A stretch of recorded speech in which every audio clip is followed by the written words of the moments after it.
रहे हैं news beat पारस जहांजेब के साथ। लड़ाई मफाद की, मुहिम वोट की और फील्ड लेवल की, ये है वो बीट्स जिन पे बात करेंगे आज न्यूज बीट में। अस्सलाम वालेकुम, मैं हूं पारस जहांजेब। कोई सियासी पार्टी हो, कोई घर हो या कारोबार हो, उसका इम्तिहान उस वक्त शुरू होता है जब उसको चलाने वाला, उसका सरबराह मुश्किल से दो चार हो जाए। वो इस कारोबार, कंपनी या सियासी पार्टी से दूर हो जाए या उसको सरबराही से ही हटा दिया जाए, उसकी आज़ादी ख़त्म कर दी जाए और उसको जेल में कैद कर दिया जाए। मजबूत सियासी जमातें, मुनज़्ज़म इदारे और मुख्तलिफ रिश्तों से बने घर ऐसे इम्तिहानों में कामयाब होते हैं, लेकिन मफादात पर खड़ी पार्टियां बाहम दस्तो गिरेबां हो जाती हैं या आपस में लड़ने लगती हैं, और यही हाल इस वक्त पाकिस्तान तहरीक इंसाफ का है। अदम एतमाद के बाद पीटीआई के सभी रहनुमा बानी पीटीआई को लड़ जाने, अड़ जाने और डट जाने के मशवरे देते थे। 9 मई से पहले ये सभी पार्टी और अपनी मकबूलियत को खूब एंजॉय करते थे। दोबारा इक़्तिदार में आने की ख्वाहिश में ज़मान पार्क में कैंप लगा के दौलत तक खर्च करते थे। लेकिन 9 मई की सूरत में जब पार्टी पर मुश्किल वक्त आया तो ज्यादातर खिजा के मौसम में पतझड़ की तरह बिखरने लगे।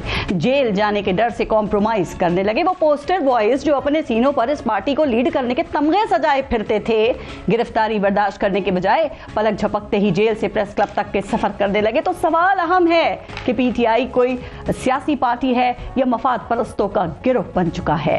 9 मई के बाद सियासी परिंदों ने नई छतरियों की तलाश में उड़ान भरी तो पीटीआई के साथ रह जाने वाले भी मैदान से भागकर छुपने लगे। मुश्किल वक्त में अपने चेयरमैन के साथ खड़े होने की कस्में खाने वाले जेलों के डर से मफरूर और इश्तहारी बनने लगे, तो कुछ बिल्कुल ही लाताल्लुक होकर घरों में ऐसे दुबक गए जैसे कभी पार्टी में थे ही नहीं। तो सवाल अहम है कि पाकिस्तान तहरीक इंसाफ कोई सियासी पार्टी है या मफाद परस्तों का गिरोह बन चुका है। पीटीआई ने सियासतदानों को मैदान छोड़ते देखा तो प्लान बी के तहत वकला को आगे कर दिया। पीटीआई की सोच थी कि वकला जेलों के डर से आजाद हैं, वो इस पार्टी को संभाल लेंगे। बानी पीटीआई की नाअहली के बाद पार्टी क़यादत मुंतकिल करने का वक्त आया तो भी एक वकील का ही इंतखाब किया गया। उस फैसले के बाद पार्टी में एक नई तकसीम और धड़ेबंदी ने जन्म लिया। ये वकला बानी पीटीआई से जेल में मिलने जाते तो बाहर आके हर कोई अपनी अलग कहानी सुनाने लगा। हर किसी की ख्वाहिश होती कि उसको बानी चेयरमैन के करीब समझकर उसकी कहानी पर यकीन कर लिया जाए। कोर कमेटी में पार्टी के साथियों पर गद्दारी के इल्जामात लगाने वाले शेर अफजल मरवत एक बार फिर लड़ाई झगड़े को लीड कर रहे हैं। पार्टी तर्जुमान ने उन्हें गैर मुतल्लिक कहा तो उन्होंने पलटकर उसकी खूब धुलाई करते हुए सिंध में कैंपेन खत्म करने का ऐलान किया। चेयरमैन गौहर खान ने शेर अफजल मरवत को इख्तिलाफात भुला के सिंध में काम जारी रखने का कह दिया, लेकिन अगले ही दिन बानी चेयरमैन से मंसूब बयान के जरिए उनको सिंध की मुहिम खत्म करके वापस बुला लिया गया। तो सवाल अहम है कि पीटीआई कोई सियासी पार्टी है या मफाद परस्तों का गिरोह बन चुका है। सवाल तो ये भी है कि क्या पीटीआई मुश्किल वक्त में आने वाले इस इम्तिहान में फेल हो रही है या फिर ऐसे हालात में अक्सर ऐसा ही होता है। आज के प्रोग्राम में इसमें भी बात करेंगे, दीगर इशूज़ को भी प्रोग्राम में शामिल करेंगे। आज प्रोग्राम में हमें ज्वाइन किया है सीनियर सहाफ़ी और तज्ज़ियाकार मुज़म्मिल सोहरवर्दी साहब ने। पाकिस्तान तहरीक इंसाफ से हमें ज्वाइन किया है अज़हर सिद्दीक साहब ने और ब्रिगेडियर हारिस नवाज साहब, निगरान वज़ीर दाखिला सिंध, प्रोग्राम में हमारे साथ मौजूद हैं। अस्सलाम वालेकुम, बहुत बहुत शुक्रिया आप सबका प्रोग्राम में शिरकत के लिए। पहले एक ब्रेक लेंगे, आप देखते रहिएगा न्यूज़ बीट। अच्छा अज़हर सिद्दीक साहब, आपसे शुरू करते हैं। सर ज़रा पहले ये बताइएगा कि आपने इलेक्शन से विड्रॉ क्यों कर लिया? सर आपने NA 121 और NA 122 से अपने कागजात नामजदगी जमा कराए, वो मुस्तरद हुए, फिर वो मंजूर हो गए, फिर खबर आई कि पार्टी ने आपको टिकट ही नहीं दिया। क्या यही वजह है? बहुत शुक्रिया पारस। बुनियादी तौर पर इलेक्शन जीतने के लिए लड़ा जाता है, जो कि मैं बासियत वकील तो अच्छा वकील हूँ, सोशल एक्टिविस्ट हूँ, लेकिन I might not be a good politician as well, जो कि मैंने इलाकाई सियासत तो की नहीं है। NA 122 में इमरान खान साहब का हल्का था, वहाँ उन्होंने करना था और कवरिंग कैंडिडेट के तौर पर मैंने कागजात जमा कराए थे। NA 121 जो कि गली मोहल्ले है, मैं गया हूँ, जाकर मैं होके आया हूँ, और वहाँ जो ऑलरेडी कैंडिडेट था, जो वहाँ हमारी पाकिस्तान तहरीक इंसाफ का, वो एक बेहतर सुलझा हुआ मंजा हुआ कैंडिडेट था, गली मोहल्ले की सियासत से वाकिफ था। तो ये इलेक्शन जीतने के लिए लड़ना था, इलेक्शन हारने के लिए लड़ना था। आप क्या ये दूसरी जो मैं समझ गई सर, मैं आपसे उसी पे बात करी, मैं समझ गई कि इसलिए आपको टिकट नहीं मिला, लेकिन आप समझते हैं कि जिन लोगों में टिकट तकसीम किए गए हैं, जिन उम्मीदवारों में, वो बिल्कुल दुरुस्त हैं? क्योंकि अभी चंद दिन पहले ये खबर भी आई थी कि खान साहब ने ये कहा कि टिकट के हवाले से मुझे जेल में मुशावरत की इजाजत नहीं है, क्योंकि सैकड़ों हलकों की तो मुशावरत नहीं हो सकती है ना, तो मुझे नहीं पता कि किसको टिकट दिए गए हैं या नहीं दिए गए हैं। अच्छा देखें, इसमें तो कोई शक नहीं है कि अगर इमरान खान साहब बाहर होते तो बेटर चॉइसेस होती, इंटरव्यू वो खुद देखते। वो जैसे आपने देखा नवाज शरीफ ने तो दिखाने के लिए बहुत कुछ किया, लेकिन हर एक को पता था कि उनका तरीकाकार क्या है। पार्टी फंड, मैं नहीं कह रहा, हमारे पास तो बड़े पुराने सबूत हमने अवेलेबल देखते रहे हैं, जहां जो कि जितने लिमिटेड रिसोर्सेज थे, और जो कि मेरी खुद सहाफियों से बात हुई थी कि वो सारे टिकट जितने भी हैं वो अपना डिवाइड देते हुए, तकसीम करते हुए, वो सबसे मुशावरत नहीं हुई।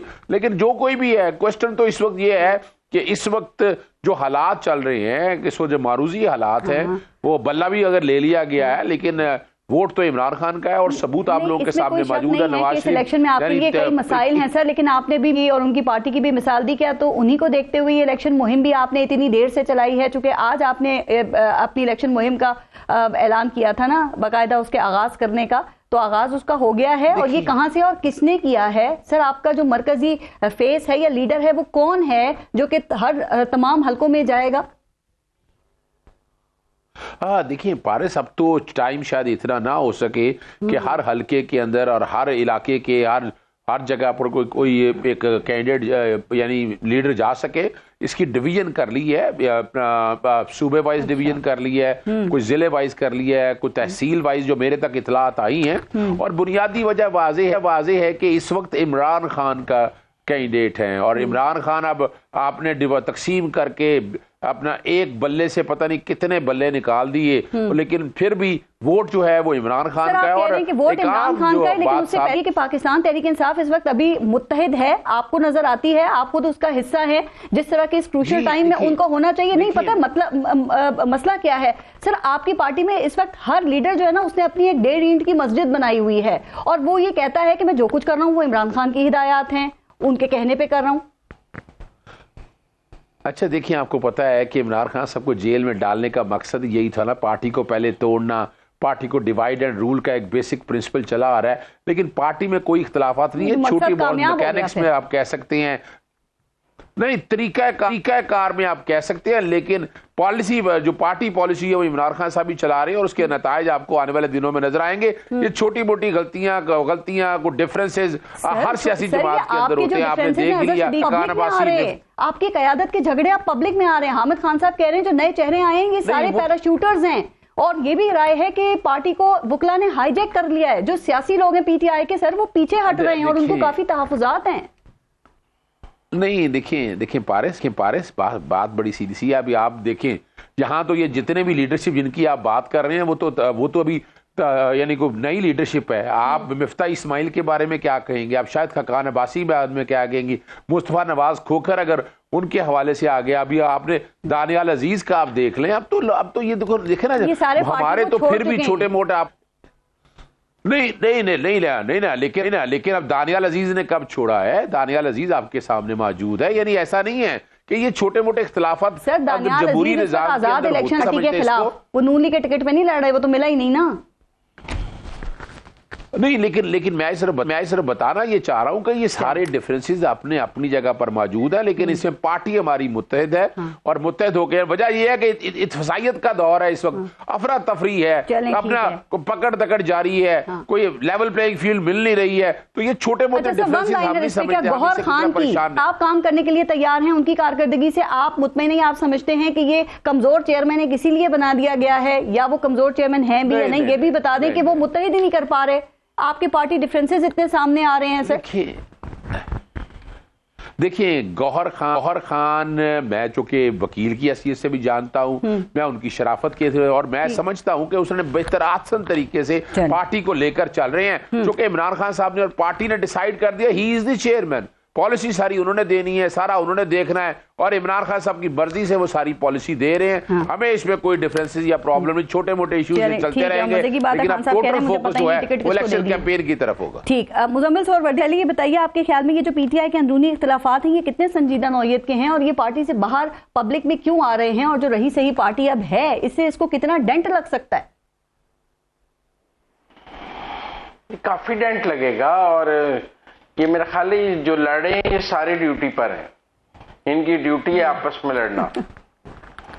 और ये किसने लगाई है? सब ड्यूटी पर हैं, और ये ये जिन्होंने इनकी ड्यूटी लगाई है कि आपने आपस में लड़ना है, और ये उस ड्यूटी के तहत आपस में लड़ रहे हैं। सर सब ड्यूटी पर है। नहीं, मुजम्मिल सरवरदी साहब, किसने ड्यूटी लगाई है? क्योंकि मैंने देखा कि आपने एक जगह कहा कि शेर अफजल मरवत और गौहर खान जो हैं वो उनके एस्टेब्लिशमेंट के बंदे हैं या एस्टेब्लिशमेंट के साथ उनके ताल्लुकात हैं। आप यकीन करें, इनसे एक दूसरे के बारे में पूछो ना तो ये यही इल्जाम लगाते हैं, तो वो हो सकता है एक दूसरे की क्रेडिबिलिटी खराब करने के लिए कहते हो। पक्की खबर बताएं सर, किसने ड्यूटी लगाई है इनकी? दोनों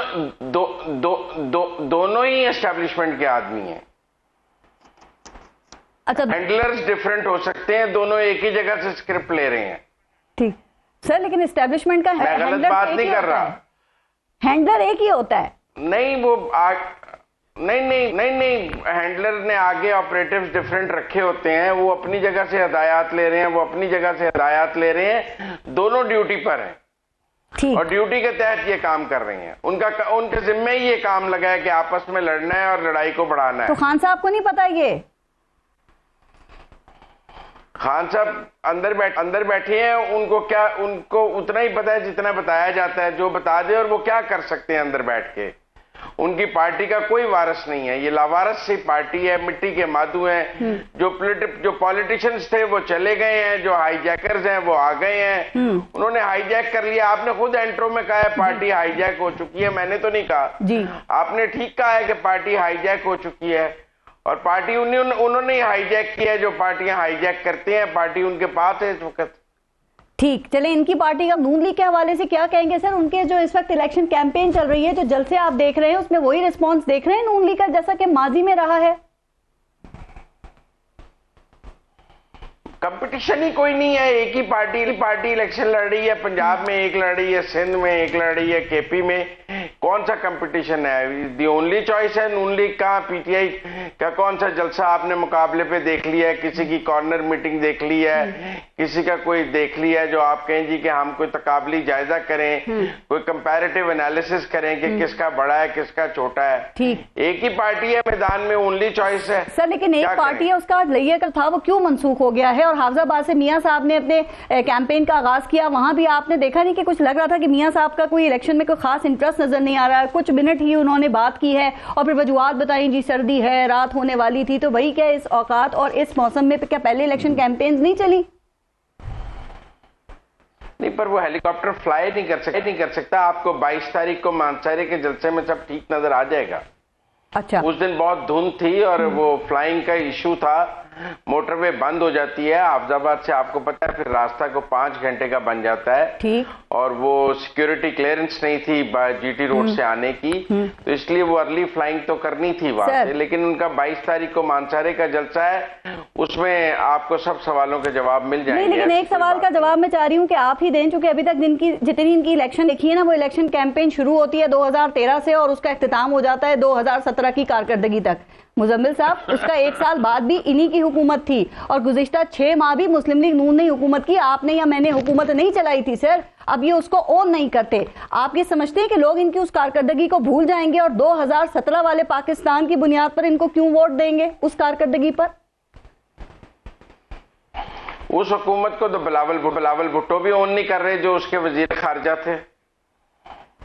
वजीर आज़म कोई तो भी होना, और मैं समझता हूँ ये वोटर के लिए एक पैगाम है कि नहीं, पर वजीर खारजा तो थे ना, सेकंड मोस्ट इंपॉर्टेंट पोजीशन है वजीर खारजा। वो अपना क्रेडिट तो लेते हैं, कहते जबरदस्त तरीके से वजारत खारजा को चलाया है, पूरी दुनिया के अंदर नाम पैदा किया है, और जो इन्होंने खजाना चलाया वो जिम्मेदार है। पता नहीं जब चले अब देखें, बात यह है कि मैं समझता हूं इसके लिए वोटर के, देखें ये तो इमरान खान साहब भी कहते थे कि मैं एक डमी हुक्मरान था, मेरे कभी एमक्यूएम भाग जाती थी, कभी बाप भाग जाती थी, मैं बंदे ही पूरे करता रहता था, अब मुझे तो काम करने का मौका ही नहीं मिला।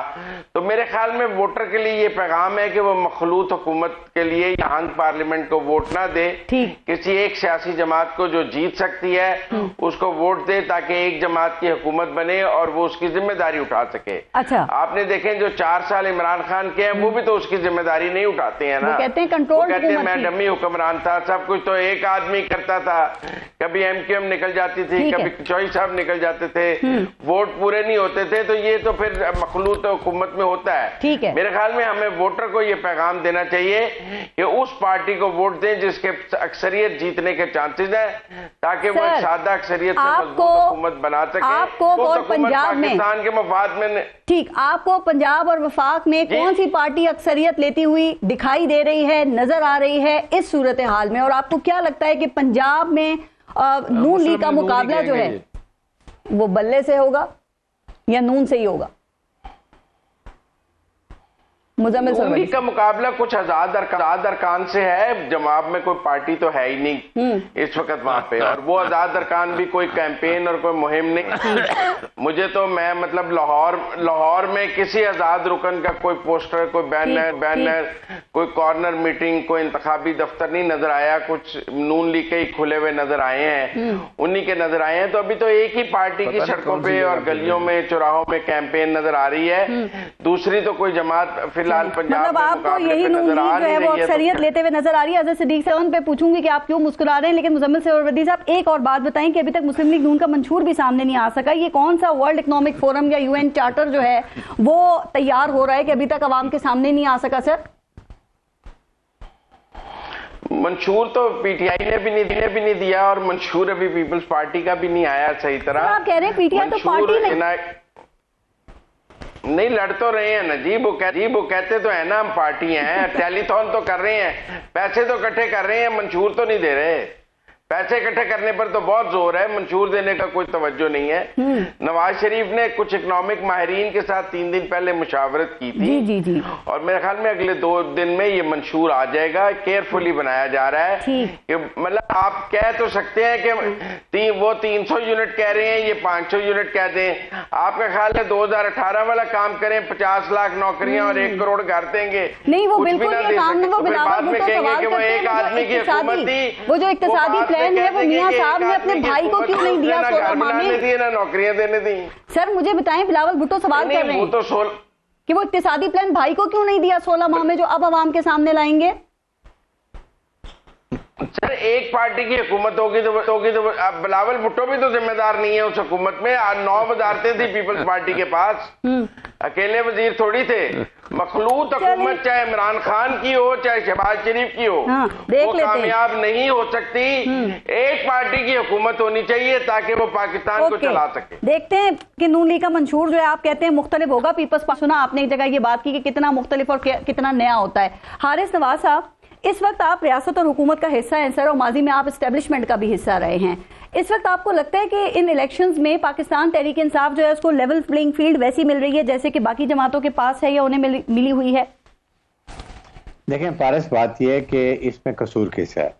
अगर मैं ऑनेस्टली फील करता हूं कि अगर नॉर्मल पार्टी चेयरमैन जो थे इनके वो खामोश रहते, अच्छे तरीके चल रहे थे, पार्टी पीक पे जाती और इलेक्शन होते नवंबर दिसंबर में, he would have won the election. But बात यह कि then you have to be very careful. आप एक पार्टी लीडर हैं और आप ऐसी लैंग्वेज इस्तेमाल कर रहे हैं, आप एक मिलिट्री को टारगेट करें जो दुश्मन के वो आई वुड से inadvertently, not intentionally I would से। बट उसके बाद फिर 9 मंथ को देख क्या जरूरत थी आपको करने की? What have you done it?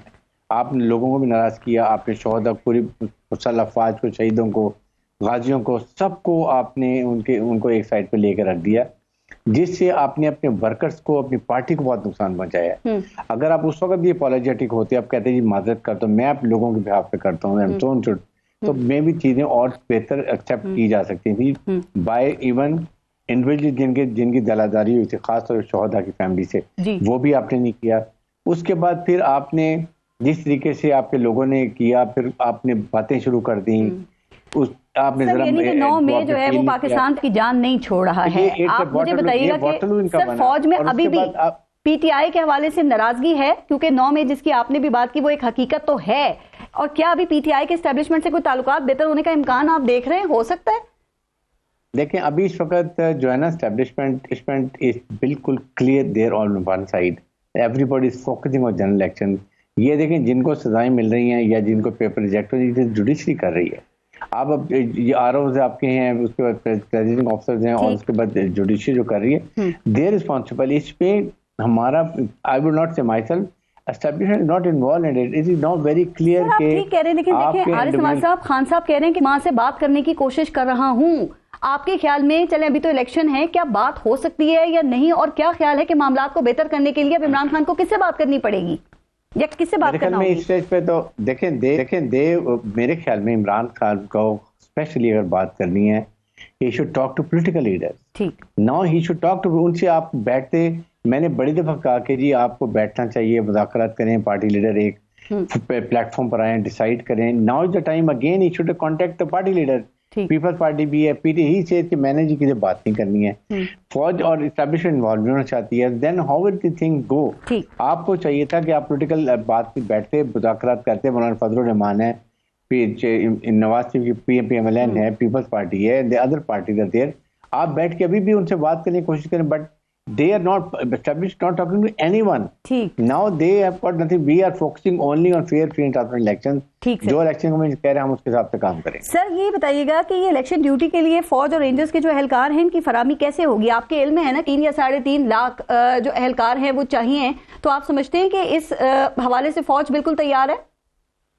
देखें, आई थिंक रेंजर तो जितनी मैक्सिमम कर सकते दे दी जाएगी, सिविल आर्म फोर्स दी जाएंगी, लेकिन मुसल्लह अफवाज, इवन आई डोंट रिकमेंड, मैं ये कहता हूँ कि ये क्लस्टर्स ऑफ पोलिंग स्टेशन हों, उनमें कोई करेक्शन फोर्स बना के इसको रखा जाए, जहाँ इमरजेंसी हो, 10 से 15 मिनट में they should reach and stabilise the situation जहाँ भी खराब होती है।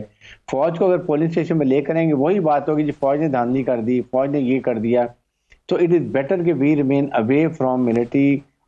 कराची में, सिंध में भी हमने वर्कआउट किया हुआ है कि कैसे रेंजर्स, पुलिस, FC ये लोग हम लेकर आएंगे। और उसके बाद फौज के बगैर कैसे होगा? लगता है कि फौज की सिक्योरिटी अगर नहीं होती है तो फिर हो सकेगा काम सर, जो इस वक्त हालात और सूरत हाल है? फौज की सिक्योरिटी बिल्कुल होगी, लेकिन वो होगी क्विक रिएक्शन फोर्स में। दे will be behind, available on any polling station, 10 से 15 मिनट के फासले पर वो वहां पर उन्हें रिहर्सल की होगी। They will be able to reach, और वहां आके वो अपनी स्टेबलाइज करेंगे। That is what I would say. फौज को बिल्कुल सामने नजर नहीं आना चाहिए, हमें इस चीजों में अवॉइड करना चाहिए। यही फिर बाद में ब्लेम आता है जी ये कर दिया फौज ने, अंदर था वोटिंग गलत कर दी। Rangers is quite capable of doing it. Police है, फिर FC के बहुत लोग होंगे, साथ आपके रिजर्व पुलिस के लोग भी आ सकते हैं, वो भी हम देख रहे हैं, शॉर्टेज हो उनको भी लिया जा सकता है। तो they can be manage at least. अपने सेंसिटिव, नॉन सेंसिटिव सब एरिया को लिखा हुआ है, किसमें हमने ज्यादा लोग देने हैं, किसमें कम करने हैं, कहाँ रेंजर ज्यादा देनी है, कहाँ, तो दैट्स ऑलरेडी। तो सर ये 2018 की तरह मतलब आप समझा जाए कि ये पोलिंग स्टेशन के अंदर नहीं होगी फौज? मैं this is what I feel के मैं रिकमेंड भी नहीं करता कि पॉलिसी के अंदर बिल्कुल नहीं होनी चाहिए फौज। ठीक। अच्छा सर, एक बात, PTI का जो शिकवा है कि उनको फील्ड में असर नहीं है, और बहुत थोड़ी जो फील्ड थी वो भी बल्ले के निशान से वापस चली गई है। जाहिर है ये सुप्रीम कोर्ट का फैसला है, जो मैंने शुरू में आपसे बात की थी। तो आप समझते हैं कि इस इलेक्शन की जो क्रेडिबिलिटी है वो मुतासिर हुई है या हो सकती है आगे?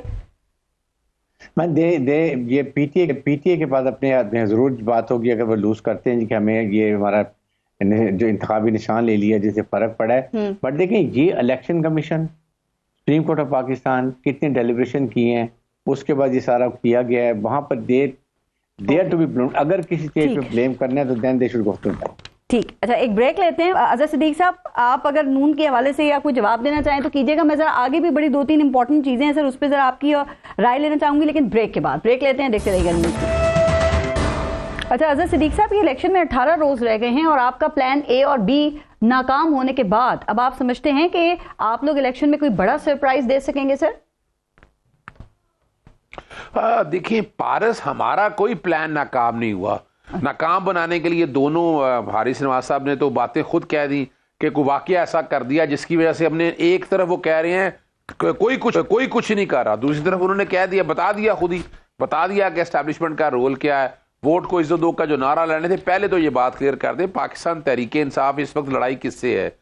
एस्टैब्लिशमेंट सारी साथ खिलाफ खड़ी है, ब्यूरोक्रेसी खराब खड़ी है, 16 सियासी जमातें, नैब, FIA, पुलिस, एंटी करप्शन, कौन सा एक महकमा है कि जहां बैठकर कोई फील्डिंग की बात या इस हवाले से। बाकी जहां तक जो बात है ना, एक बात जहन में रख लें, कारकर्दगी, कौन सी कारकर्दगी? ये 85 का प्रोजेक्ट जिसने इस मुल्क को तबाह कर दिया, जड़ें खोखली कर दिया, आज मुल्क की इकोनॉमी कहां ले गया, महंगाई पकड़ी नहीं जा रही, पेट्रोल की कीमतें कहां चलेगी, डॉलर, और वो जो बातें जो मर्जी कहते रहे।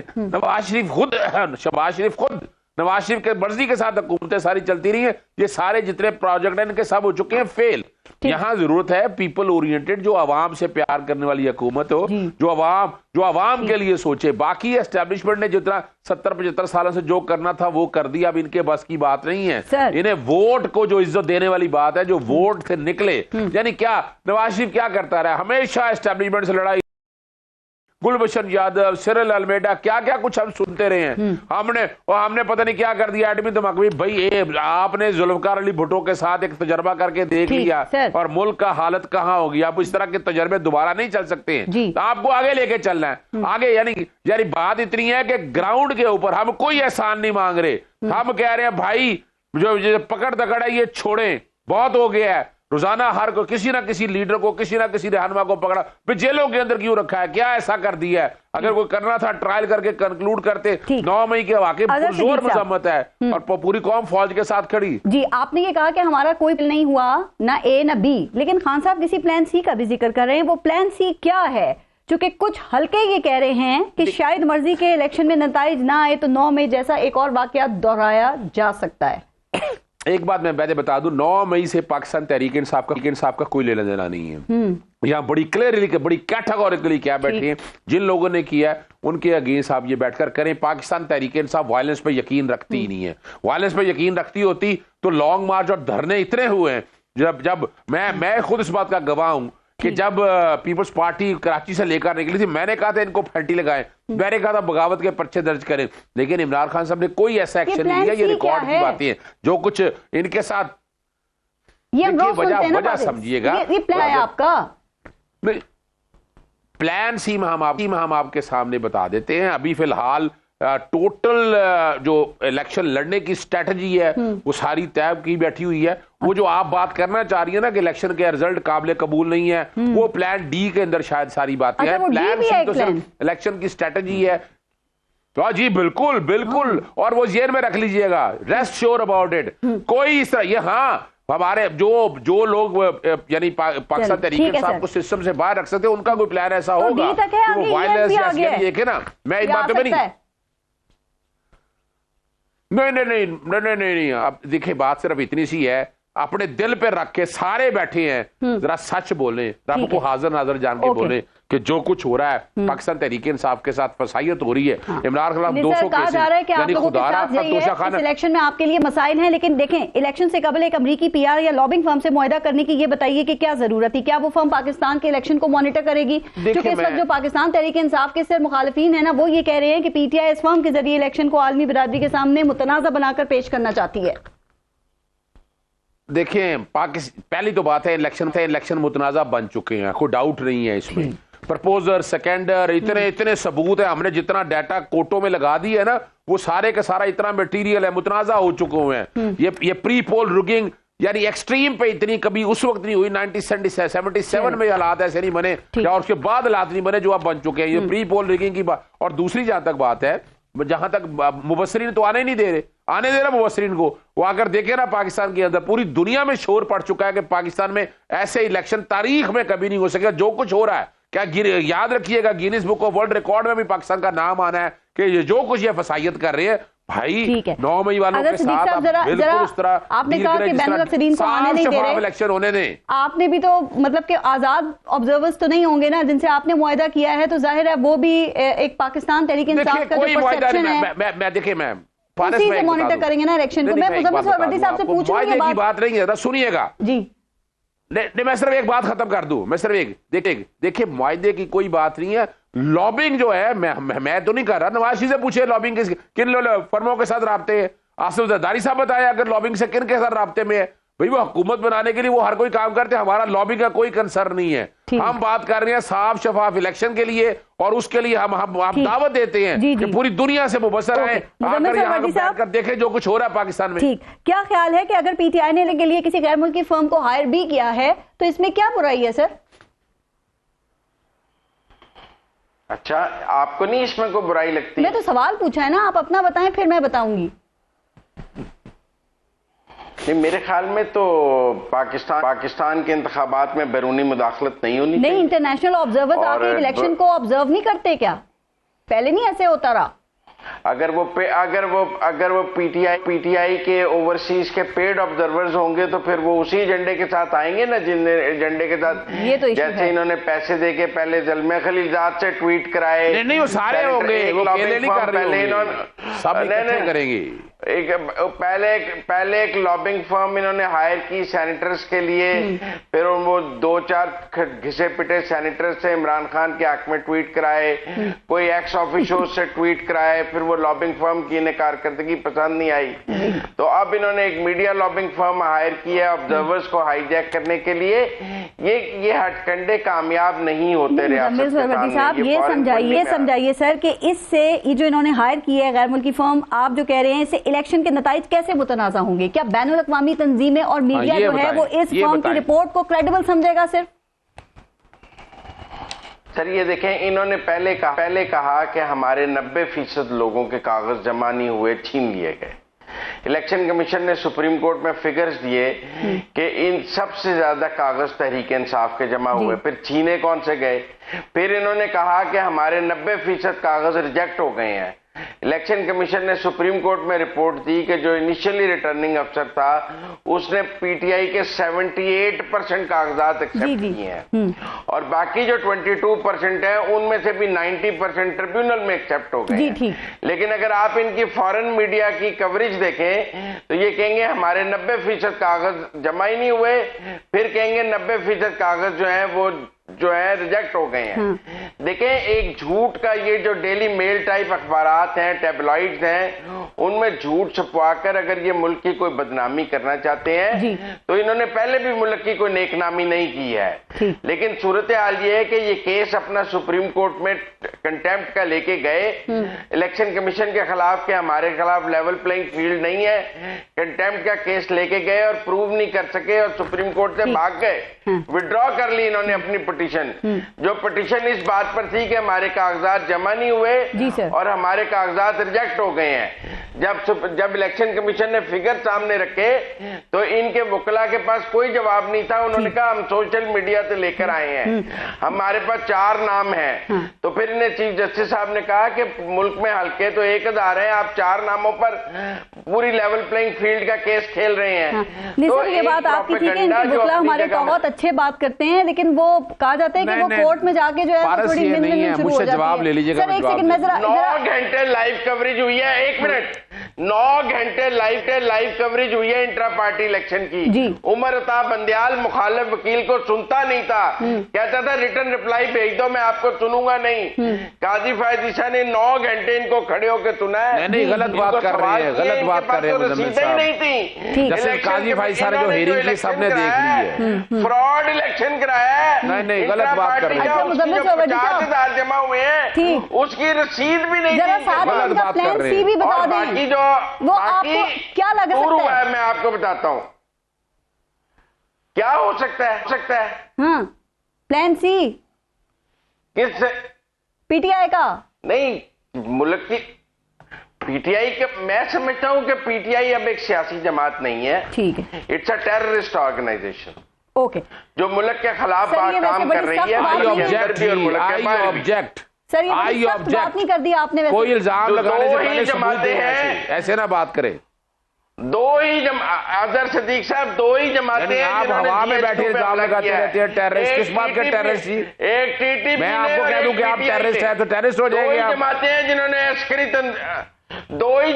जिन्होंने अस्करी तंसीबात पर हमला किया है। बिल्कुल नहीं है, बिल्कुल नहीं है। चैलेंज कर रहा हूं मैं आपको, सुप्रीम कोर्ट का फैसला पढ़ ले कि दहशतगर्द तंजीमें कौन सी हैं, कौन सी सियासी जमातें हैं जिनके टेररिस्ट विंग है। इफ्तिखार चौधरी साहब के दौर का मैं आपको सबूत दे देता हूं, उसमें नून लीग भी है, पीपल्स पार्टी के सब पे इल्जाम आते रहे हैं। ये छोड़ दें इस बात को। कोई है, वही है, अभी तक कोई सबूत नहीं है, कोई सबूत नहीं है। मैं चैलेंज कर रहा हूं आपको, कोई सबूत नहीं है, कोई सबूत नहीं है दहशतगर्द तंजीमों को लेकर। हाउस पे हमला करे, बिल्कुल कोई सबूत शामिल कर रही है। मुस्लिम लीग नूर के ऊपर है दहशतगर्द तंजीम होने का। सुप्रीम कोर्ट की जजमेंट पढ़ ले, सुप्रीम कोर्ट पढ़ ले आप इफ्तिखार चौधरी साहब के दौर की, टेररिस्ट विंग किनके पास थे सर। आप इस मौके को पता है, आप जरा अपनी राय का इजहार भी करें, और आप इस मौके से इत्तेफाक करते हैं कि इलेक्शन वाले दिन या इसके बाद अगर अच्छे रिजल्ट्स नहीं आते तो कोई 9 मई जैसा वाकया या बदअमनी फैलाने की कोशिश हो सकती है? इस पे बड़ी बात हो रही है हारिस नवाज साहब। देखिए, बात यह है कि हमने तो हर किस्म की तैयारी की हुई है, और ये कभी भी नहीं होना चाहिए जो पार्टी भी हारती है उसका बड़ा दिल होना चाहिए, एक्सेप्टेड। मुल्क के लिए, मुल्क की इकॉनमी के लिए, मुल्क की अफरा तफरी के लिए, मुल्क की इकॉनमी को रिवाइव करने के लिए, पॉलिटिकल स्टेबिलिटी के लिए we have to accept election जो भी होते हैं। We will put in our best के फेयर। सर आपने एक सेकंड, आपने कहा कि हमने तैयारी की हुई है, अगर खुदा ना खास्ता ऐसी कोई कोशिश होती है तो रियासत का रद्द-ए-अमल क्या हो सकता है? रियासत किसी को भी कानून में हाथ में लेने नहीं देगी। रेस्ट अश्योर, किसी पार्टी को, चाहे वो पीपल्स पार्टी हो, पीएमएल हो या दूसरी सर, बहुत सख्त रद्द-ए-अमल होता है तो इसके जो हो सकते हैं उसका भी अंदाजा लगा लिया गया है। फिर देखिए जो भी अगर खुदा ना खास्ता जो कानून को हाथ में लेगा, कानून अपना रास्ता निकालेगा और बड़ी सख्ती से अमल करेगा। वी कैन नॉट अफोर्ड कि इस स्टेज के ऊपर अब इसके बाद कोई पॉलिटिकल इंस्टेबिलिटी हो या मुल्क में अफरा तफरी हो, क्योंकि इससे पहले ही हम नुकसान उठा चुके हैं। We have to move forward. ये बहुत बड़ी रिस्पॉन्सिबिलिटी है पॉलिटिकल लीडर्स की कि अपने अपने कारकुनों को, अपनी पार्टी लीडर्स को आप अच्छी कैंपेन करो। मैं तो यहाँ कहूँगा मीडिया का बड़ा रोल है। आप मीडिया पे इन पॉलिटिशियंस को बुलाएं, इनसे क्वेश्चन करें, इनके मंशूर के बारे में बात करें, इनके विजन देखें क्या है, फिर करें। मेरे ख्याल में now is the time to move forward. थोड़ा सा इनको लेकर आए टीवी के ऊपर, उनको सर हमारी यही कोशिश होती है, मंशूर के किए गए हैं वो 300-200 मुफ्त बिजलियों के, उसके ऊपर कोशिश करते हैं कि बात ही करें। मुझे एक और बात बता दें आखिरी कि सर ये जो इलेक्शन के हवाले से इबाम की भी खबरें हैं, ओवरऑल एस्टेब्लिशमेंट इस हवाले से क्या सोच रही है, उसकी इस पे क्या सोच है? क्योंकि बहुत से लोग सोशल मीडिया पे ये प्रोपेगेंडा कर रहे हैं कि शायद एस्टेब्लिशमेंट नहीं चाहती कि इलेक्शन हो, वो मुलतवी कराना चाहती है। बिल्कुल कोई ऐसी बात नहीं है। मेरे कॉन्सेप्ट में आज तक बिल्कुल इलेक्शंस हो रहे हैं। We are fully prepared for elections, और बिल्कुल सब्जेक्ट किसी का नहीं है। टोटली आई एम कन्विंस के इलेक्शन हो रहे हैं और इलेक्शन की हमने पूरी तैयारी की हुई है। 8 फरवरी from as per I am concern 8 फरवरी को इलेक्शन डेफिनेटली हो। ठीक, मुजम्मिल सर, वर्दी साहब, अज़ीज़ और हारिस नवाज साहब, बहुत बहुत शुक्रिया आप सबका प्रोग्राम में शिरकत के लिए। अपना और अपने मुल्क का ख्याल रखिए। पारस जहां को इजाजत दीजिए। अल्लाह ने के बाद।